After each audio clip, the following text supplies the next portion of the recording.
Hello guys, welcome back to another interesting video. So today we'll be doing a detailed comparison between Nord CE4 with that of Samsung F55. Both seems to be priced at almost similar price. Without bank offers, you'll get F55 at 27,000 and Nord CE4 at 25,000. With bank offers, you can get better deals, but I won't be considering any bank discounts. We are talking about the MRP which is available online. So there's 2,000 difference between F55 and Nord CE4. We'll talk about everything in this video which can help you decide if you want to buy any one of these. Now before moving ahead guys, if you like a content and if you think it's useful for you guys, then make sure to smash the like button and also consider subscribing to our channel. First let's talk about the box content. So here OnePlus offers everything inside the box like 100-watt charging brick, charging cable and a good quality case, wherein Samsung doesn't offer anything inside this huge box other than one Type-C to Type-C cable. So if you're buying Samsung phone for the first time, you also need to buy a charging brick along with a case, and that will increase the device value. Now let's talk about the design and the build quality.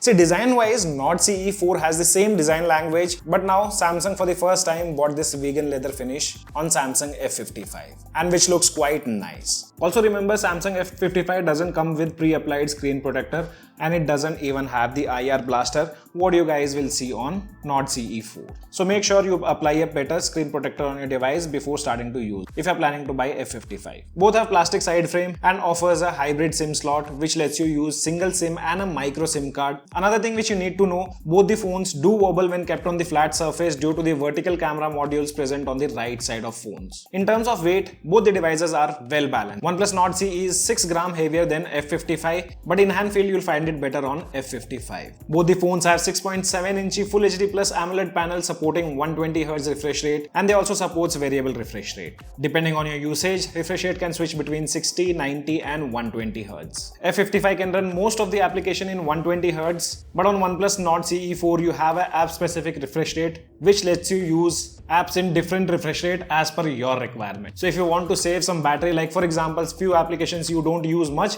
and they are set to 120Hz, you can reduce the Hertz and set it to 60, which will help you save a lot of battery. Brightness numbers are slightly lower on Nord CE4. It has high brightness mode of 900 nits and F55 has 1000 nits. But 100 nits doesn't make much of difference. On both the phones you won't find much difficulties using the device under direct sunlight. OnePlus also offers Aqua Touch feature which lets you use your device with wet hands or under drizzles. OnePlus do have the support of HDR in apps like Netflix, wherein F55 doesn't have that support. But content watching experience is better on F55 with bright colors. Darker areas are also visible quite well and they look a lot better than OnePlus Nord CE4. Also OnePlus Nord CE4 has that issue like whenever you play 4K HDR videos on YouTube, you'll get to see frame drops. But that's not the case with F55. That's the reason content watching experience is too good on Samsung F55. Also F55 has slight thicker bezels towards the bottom side compared to OnePlus Nord CE4, and sound output is equally loud on both the phones. Both the phones have the support of stereo speakers and the sound balancing is done pretty well. Talking about haptics, so I would say they are a lot better on OnePlus Nord CE4. They feel rich and true to life. F55 actually have pretty bad haptic feedback and they don't feel crisp at all. In terms of software, I would say F55 has an upper hand.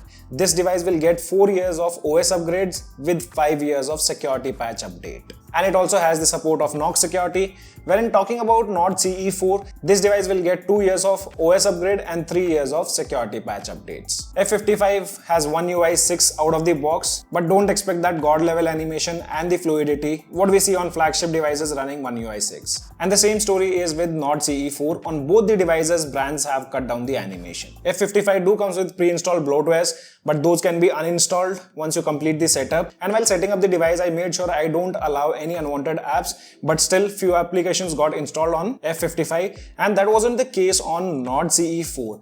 I have some screenshots. Let me show you that first. So these were the screenshots when I bought this device, and I had only 3 recommendations. While completing the initial setup, I did not tick them, and there were no bloatwares installed after completing the initial setup. Here you can see the screenshots too. You do get features like always on display, smart cutout on both the phones. If you think F55 can be customized using Good Lock, then I'm really sorry to say Good Lock option doesn't support Samsung F55. And there's also no support of DeX. In terms of performance, I would say Nord CE4 has upper hand because it comes with Snapdragon 7 Gen 3, Adreno 720, supporting LPDDR4X RAM and UFS 3.1, wherein F55 comes with Snapdragon 7 Gen 1, along with Adreno 644, LPDDR4X RAM and UFS 2.2. So when we perform the storage test, you can see a huge difference in the overall scores, and also sequential read-write and the random access speed was higher on Nord CE4, and huge thanks to UFS 3.1. After that, we also performed some benchmark testing using Geek Benchmark application, and here also Nord CE4 had better scores. With the application like Antutu, you can see a huge difference in the scores. We also played few games on both the phones, and here I would say F55 do struggles a bit to deliver stable FPS, and this device also heats up, but that wasn't the case on OnePlus Nord CE4. I've done a lot of gaming with this device, and it do delivers between 50 to 60 FPS. None of the devices have the support of 90 FPS. So in terms of performance, you consider gaming, benchmark, copying huge files, Nord CE is a better pick. Battery wise, I would recommend Nord CE4 because it has a great battery backup, and it also packs 5500 mAh of battery supporting 100 watt fast charging. F55 has 5000 mAh of battery which supports 45 watt charging speed, and it do takes a lot of time to charge the 5000 mAh battery, which is not the case on Nord CE4. The device charges between 25 to 30 minutes from 0 to 100.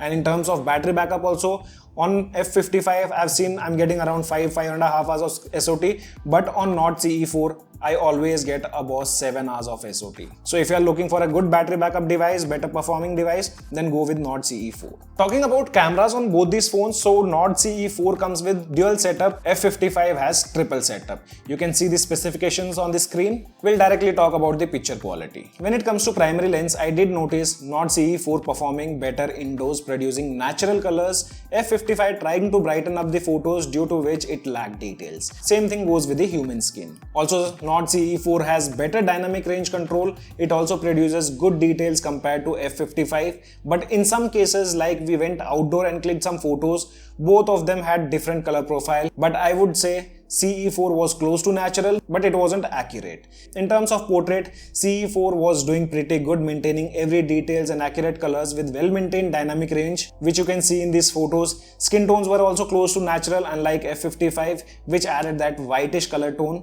on the skin. Overall, portraits are also better on CE4. Also in selfies, Nord CE4 was better. You consider skin tones, details, or even the dynamic range. F55 had a lot of skin smoothing, which makes the photo social media ready, but it wash out the details. We also compared ultrawide and primary lens. On both the phones, the color science is completely different.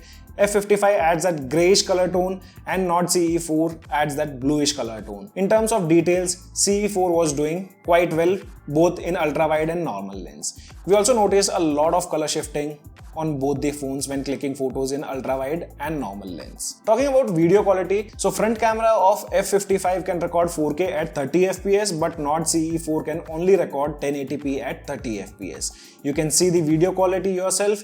Video looks better on F55, but what do you guys have to say? Let us know in the comment section below. Both the phones can record 4K at 30 FPS with the rear camera, and I can say videos are more stable on F55 compared to Nord CE4. And also the dynamic range is quite good on F55. So only in terms of video recording, I would suggest to pick F55. Other than that, when you consider photo quality, then go for the Nord CE4. Talking about other specs, so Nord CE4 comes with Bluetooth 5.4, Wi-Fi 6, dual Wi-Fi 4G, and it has 7 5G bands. F55 comes with Bluetooth 5.2, Wi-Fi 6, dual 4G VoLTE, and it has 13 5G bands. Added advantage on F55 is it also supports NFC. So in terms of general usage, I used both the phones and had no such issues related to connectivity or other services like Bluetooth, Wi-Fi, etc. Overall, if I had to pick any one of these devices, I would pick Nord CE4 because it's good in performance, and camera performance was also quite good if you ignore the video part, and along with that, it also has better battery. One thing you guys need to remember, whenever you take photos from F55, for example, if you consider portrait mode, soon you click the photo, you won't be able to click on preview until unless device process the image in the background. And this is a weird issue which I have noticed on this device. But you guys let us know which device would you pick after watching this video. As of now, only this much in this video. I hope you guys like the video. If you like the video, then do give us a thumbs up. And also, if you're new to our channel, then do not forget to subscribe the channel. Thanks for watching. Have a great day.